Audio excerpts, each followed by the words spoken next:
You know what time it is? Christmas time! That's right! Hello, everybody! My name's Pee-wee! What's yours? Welcome to my special Christmas special! Starring me, Pee-wee Arden! Hello and Merry Christmas to you all! Well, I hope this is on Christmas, as the original plan for this video was to be uploaded on that day. But anyway, today I have something nostalgic that I enjoy very dearly. This is a Christmas special I have watched every year since I was a kid with my dad. That being Pee-wee's Christmas special. For today, I want to share a bit of the history, plot, and reasons why I love the special so much, and why I think you should add it to your watch list for the Christmas season. So with that, let's get into the basics and then the history of Pee-wee's Christmas special. Okay, so let's first start off with the basics. So Christmas at Pee-wee's Playhouse, or as I'll call it throughout the whole video, Pee-wee's Christmas special, just easier that way, came out on December 21st, 1988. The Christmas special was made for Pee-wee's Playhouse, which was a kid show that starred Paul Reubens as Pee-wee Herman, and showed his daily life as he got into wacky hijinks around his playhouse. The show went on from 1986 to 1990, along with a few movie adaptations. The special has many guest stars showing up throughout the whole episode, along with the main cast as Pee-wee gets ready for Christmas. The special was aired on CBS. To note, it was filmed in the fall of 1988, which was the same year that they didn't film a full season of the show, as there was a writer's strike going on. The strike happened because the writers wanted more residuals for hour-long shows, as producers wanted to give less for it, as they usually don't do well. They also wanted to expand creative rights, as they wanted to have the choice of what actors and directors they wanted on some projects. And they wanted more money, as producers wanted to cut costs, as always. The strike went on from March 7th until August 7th, a full 5 months before they landed on an agreement. It is known to this day to be one of the longest writer strikes in history, with the recent 2023 one being the closest, by only being behind by like 5 days. Because of this, they only filmed the special in a few episodes at most. And we're going to go over to the intro song a little bit, because it has a little bit of interesting history as well. So for the intro song, it was written by Bruce Roberts, who's a famous songwriter and has worked with many famous artists like Whitney Houston, Alice Cooper, and Barbra Streisand, just to name a few. There's a whole Wikipedia page on it if you're really curious. Writing the song, they didn't know who they get for guest stars at the time, so they wrote it as Celebrity 1, Celebrity 2, and so on. And while I can stay here for the history part for a bit longer, I feel like the reality is the stuff that I have left is more like a fun facts. So what I'm going to do is we're going to go through the plot, and as we do so, I will share some of those fun facts with y'all. So with that, let's not wait any longer and actually go through the plot. Everybody, Merry Christmas, everyone!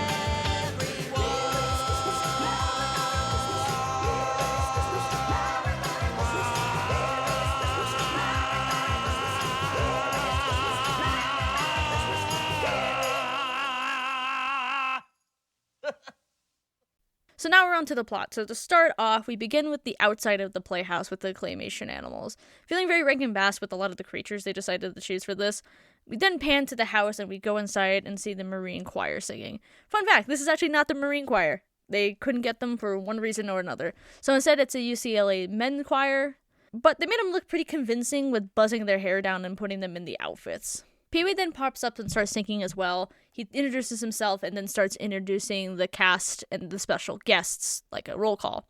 For this, I will do what my dad does and say for some of the cast members which actor is known for what, as I assume many of you may be the same age or at least similar age as I am and may not know who like half of these people are, which is totally okay. I'm only going to mention the human characters, by the way, so let's get through this cast, as there's a pretty big cast here. So we have Lawrence Fishburne, who plays Cowboy Curtis. He's known as Morpheus from the Matrix franchise. We have Lynn Stewart, who plays Miss Vaughn. She's known for playing Charlie's mom from It's Always Sunny in Philadelphia. We have Rick Trevino, who plays Ricardo. I'm not really sure what I could connect him with that you would know him by, so we're going to move on. We have Susan Kent, who plays Mrs. Renee. I'm also uncertain with her. We have William Marshall, who plays the King of Cartoons. He is famous. I'm just not sure people my age would know him from, like, what, sadly, but he is very famous. We have S. Epatha Merkson, who plays Reba the Mail Lady. She was in Law and Order as Lieutenant Atana Van Buren. We have John Paragon, who plays Jambi. He's known for writing and directing a lot of Pee-wee's Playhouse episodes, including this one. We have Frankie Avalon, who plays himself, famous 60s and 70s actor that way, but, like, I'm not really sure specifically what, just that. We have Choro, who plays herself, known for Mrs. Toe Ma from Thumbelina. The frog one. You know the one. You know the one. If nothing else, she's just a famous musician, period. Then we have the Del Rubio triplets who play themselves. They're known for folk/acoustic covers of music from the time. Net Filicello, she plays herself as well. Known for being part of the OG Mickey Mouse Club. Whoopi Goldberg, self. Known for hot takes on The View. Then we have Magic Johnson. I'm not going to say self anymore. These are just literally the special guests. Anyway, known for being a famous basketball player and being an advocate for HIV/AIDS after he contracted it in 1991. Grace Jones, known for being a famous singer at the time. Katie Lang, again, another famous singer. She was a country singer, though, but then moved to pop after she came out as lesbian. Richard, I feel like I shouldn't have to explain who Little Richard is, but I will anyway. He's known for being one of, the main founders of rock and roll. We have Joan Rivers, known for being a famous writer / talk show. Then we have Dinah Shore. I'm not really certain how I can pinpoint her down, so we'll leave it at that. Oprah Winfrey, which I don't think I have to explain Oprah Winfrey, but she has a talk show. So there's that. Then we have Zsa Zsa Gabor, who is Princess Zsa Zsa. Again, I'm not really sure, or what you would really know her as. And wow, that was a lot to break down. And sadly, I didn't have a connection for everyone. If you know these actors from anything else that I didn't mention here, or the ones I didn't connect that you do know them from, let me know. But with that, we're going to continue as we finish off the intro song and get into the main show. We begin the show with Pee-wee creating a list with the help of Conky. He thinks for a moment before adding a yo-yo to the list. Conky says he already has one, and a shenanigans ensues as Pee-wee tries to find out if he has one. After searching through a cabinet, he does indeed have one. With more shenanigans, they then finish up the Christmas list. Once finished, Conky starts to print out the list and almost dies as the list is a lot bigger than expected. As Pee-wee checks over the list, Miss Yvonne shows up at the door with a gift. She enters in a beautiful Christmas dress and a Christmas hairdo that has mistletoe in it. She explains that she is sure to get kisses from many people, as the characters in the Playhouse ask her to come and give them a kiss. Stand over here. Come over here. Over here. Come over here and give us a big wet kiss. Before doing so, she gives Pee-wee a fruitcake as a gift. This is a running gag through the special, as Pee-wee gives her his own cologne. Weird, but we're not going to get into that right now. And so, for our first fact that's not so fun fact about the scene, originally Miss Yvonne's hair had Christmas lights in it, but during a backstage incident, the actress Lynn Stewart, who plays her, turns on the lights and the box malfunctions and starts to burn her. Thankfully, action was taken quickly by George McGrath, who was a writer for the show, and the unit was pulled off her immediately, and they did not use the lights by her request. Pee-wee then goes to put the fruitcake in the kitchen as we see the characters in the fridge and freezer celebrating Christmas themselves. The freezer characters fish from the fridge area and reel up some fruitcake to give to Pee-wee.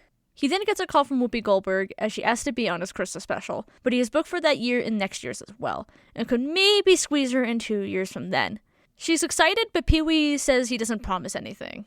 After the call, Magic Screen says it's time to hang out with them. We do a Blues Could Do before it was a thing, into the Magic Screen, and enter a snowy wonderland. Screen makes a sleigh and Magic Johnson shows up. Pee-wee wonders what he's doing here, and Magic tells him that the Screen and him are cousins. This joke is stupid yet one of the funniest things to me to this day.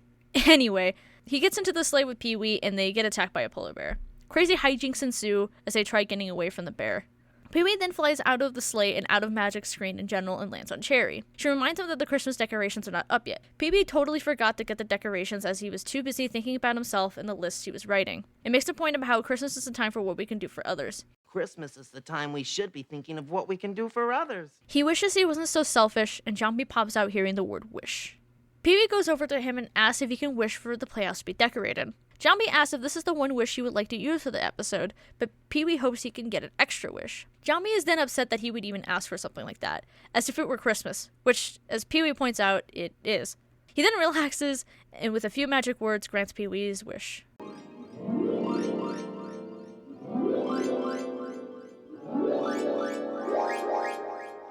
After that, Reba the mail lady comes over to deliver mail to Pee-wee, as well as to gift him more fruitcake. At this point, I'm going to add a counter on the screen for the fruitcake. Pee-wee gives her toenail extensions.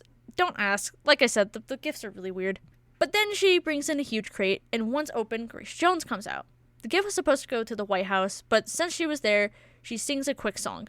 Look, I wouldn't want to go back into the crate either. She was there for hours. Let her stretch her legs at least a little bit. Also, fun fact about this, for Grace Jones, when she was asked to do the special, she went to David Bowie and asked what song she should do. and he suggested to do Little Drummer Boy and gave her the arrangement for it. So yeah, there's that.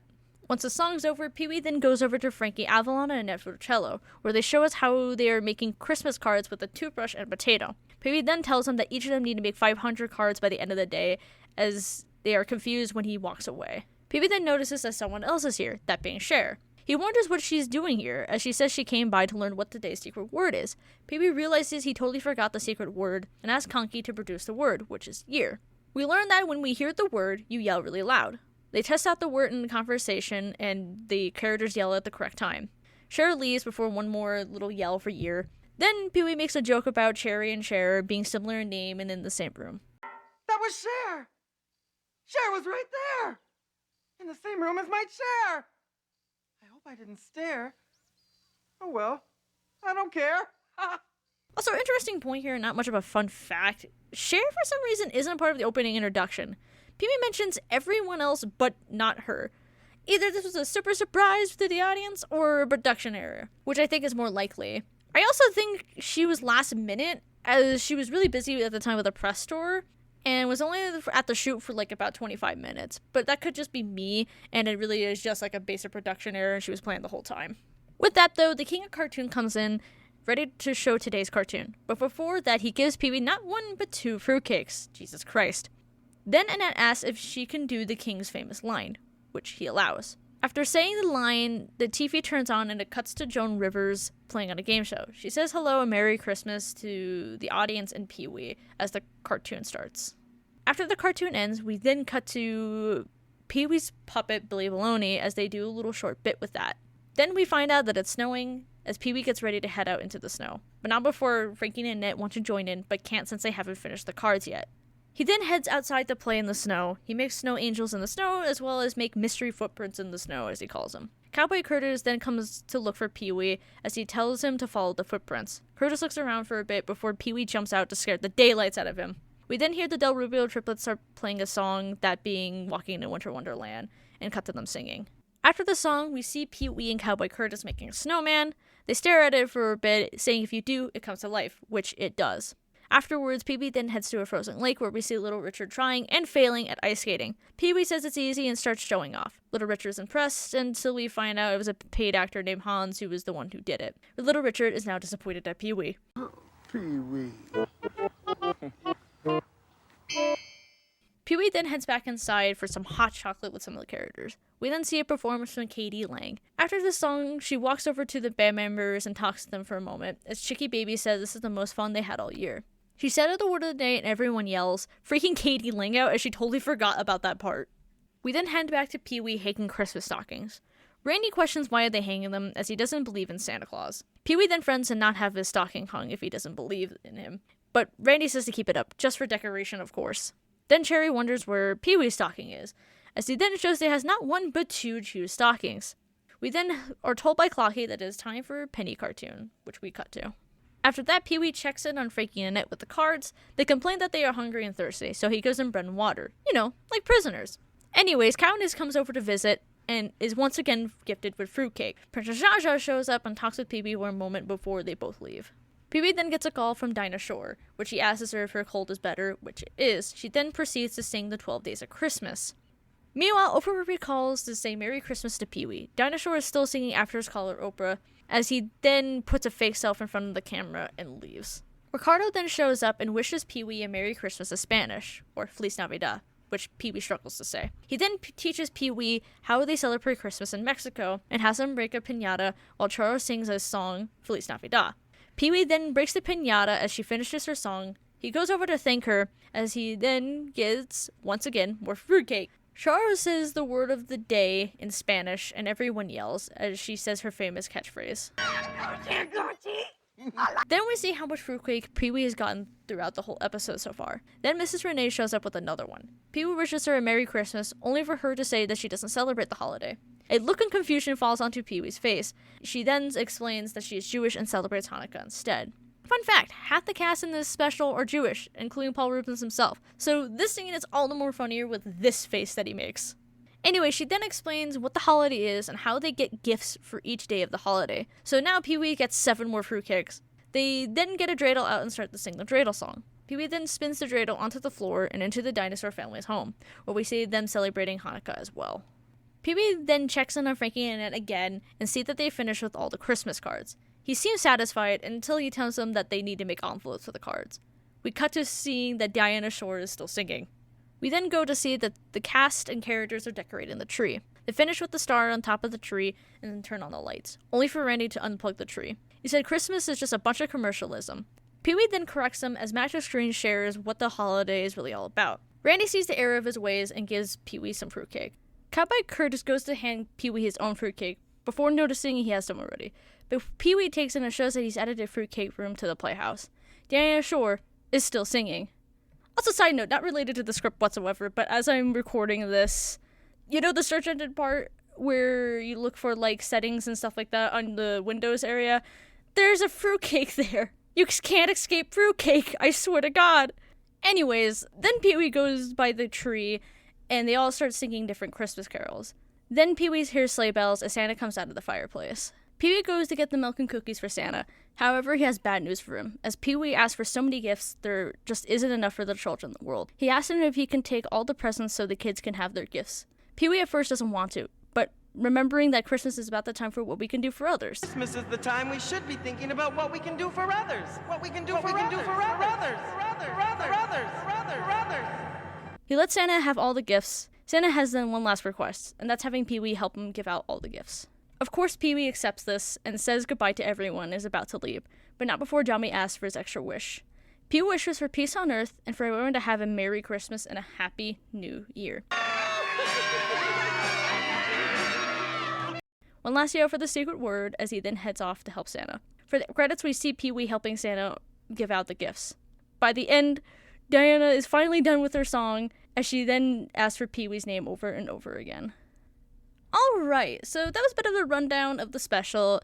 Now I think it's time for me to go into detail why I love the special so much, to a point where I think it's one of the best of all time. First, to state the obvious, yes, a lot of the famous guest stars seem dated to today's standard, but I think that's what adds the charm to the special, as it feels like it's from the time period it was made in. And it's fun learning about each person from my dad, as he, of course, knows all these people. Also, another point, even though I never really watched the show growing up, as it was long past done by the time I was born, I learned that the special is, well, special. All the things that happen break the formula for the show. Like, for example, the King of Cartoon doesn't say his famous line. Instead, Annette says the line, or how the secret word is in the middle of the episode rather than early on. And this is the first time we actually see the outside of the Playhouse. So yeah, this Christmas special is really unique in the fact that most shows don't usually break their format even when they have a Christmas special, but Pee-wee's Playhouse does. Also, another factor why I enjoy the special so much is actually unrelated to the special itself, but just how I grew up watching it. They never really re-aired the special much, so we watched it from a VHS recording of it, which had commercials on it. Nowadays, we just watch from the DVD, but I can't help but remember all the commercials that would play between the episode. Again, this may be my nostalgia at play, but I think it helps with the first point, with it being charming that it came from the 80s with the ads that played. Maybe one day I'll upload the commercials, as I do have the tape still. Just not today, but maybe next year. And the celebrities look like they're really having fun. I feel like guest appearers nowadays, they really feel like they're just contractually obligated to be there, and it just feels forced. For this Christmas special, it feels like they actually want to be there. And Pee-wee's Playhouse is just a unique show experience in general. And speaking for not being too long, no star feels like they overstay their welcome, nor do they feel underutilized either. Everything is quick, as it doesn't get boring with any of the bits with the show. I think honestly it fits nicer for kids shows nowadays, as, let's be real, kids have a short attention span nowadays. The special is fast, but not too fast, just enough to keep your attention. And honestly, the jokes are just fun. I showed a few clips I love here and there, but the show is just witty and fun in general. Even the parts that are not supposed to be funny just make me laugh, just with how Pee-wee's expressions look. And finally, what makes the special really important to me is, well, my dad. It's because of him that makes this special so, well, again, special for me. He's the one who loves Pee-wee and recorded the special in the first place. And he is the one that showed it to me and have me be able to watch it every year. He's the reason why I know the special and love the special so much. And that's why I get to share it with you all. So, please, if you can, go watch it. It's worth it for so many reasons I mentioned here, and for anything else I have not mentioned, but conveyed with my emotions. And it has so many uploads on YouTube that you can watch it for free practically. So even more reason to watch. Anyway, I think it's time to wrap it up like a Christmas present, and head on over to the outro. Alright, I didn't bother writing a script for the outro for a couple of reasons. One, I discounted them under the free ballot. And number two, an extra reason, is I had to re-record this whole thing again. I'm not going to do details what happened, but let's just say just things had problems and broke, and yeah, anyway, I had to redo this whole recording session, which, not fun, but honestly, I think it was worth it in the end, because I think it, honestly, just the first take I did just didn't feel right. I don't know. Sometimes you have to take things as a sign, you know? So, yeah, I redid it, and I feel like I'm a lot better with this take this time, so, yeah, hopefully this one doesn't get, nuked for any reason or another. But anyway, yeah, I hope you all enjoyed the video. If you all have watched Pee-wee's Christmas special, let me know. If this is your first time hearing it, just let me know in the comments. I don't really have much else to say other than Happy Holidays, Merry Christmas, whatever. I think Hanukkah is supposed to come up the day after Christmas, so Happy Hanukkah, or again, whatever other holiday you celebrate. So yeah, I'm gonna wrap it up here. Hope you all enjoyed the video. If you like it, like it. If you dislike it, comment below again what you thought. Subscribe, and I'll see you guys in the next one. So bye guys, and have a Merry Christmas and a Happy New Year.